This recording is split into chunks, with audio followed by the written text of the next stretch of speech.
Hello, good morning. Dahil maulang Sunday, gawa tayo ng masarap na ulam. Buyas. Ilagay na natin ang seafood. Ah, sarap. Pakuluin lang natin yung ating seafoods at lagyan natin ng malunggay at gata. Kumukulo na yung seafoods, lagay na natin yung ating fresh frozen gata. So ayan, lagay na tayo ng salt natin.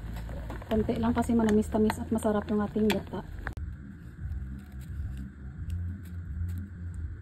Ilagay na natin yung ating malunggay.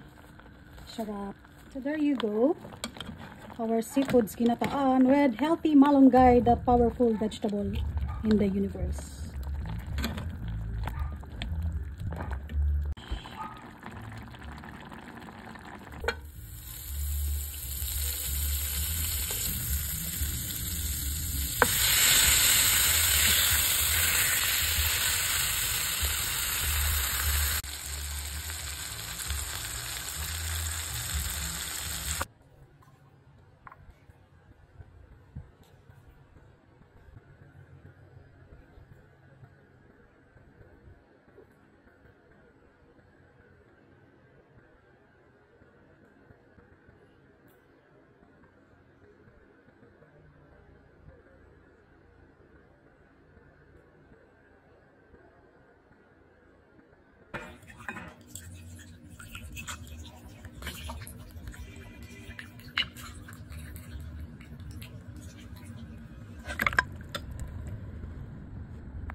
Steak, and this one for our madam, this one is mine.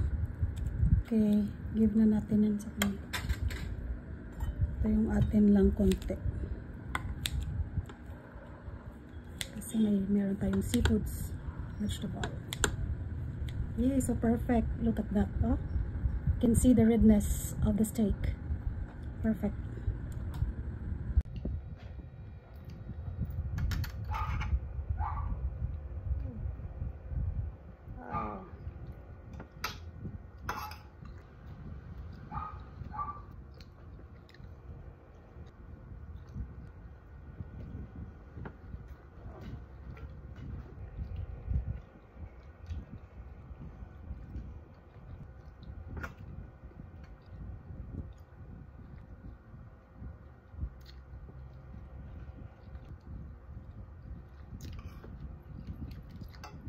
And thank you for the pot. Bigay ni Badang. Haha, dati ginatapon ko na to.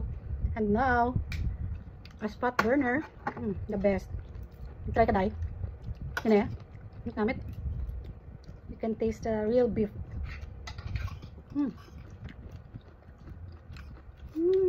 Thank you Lord sa pots.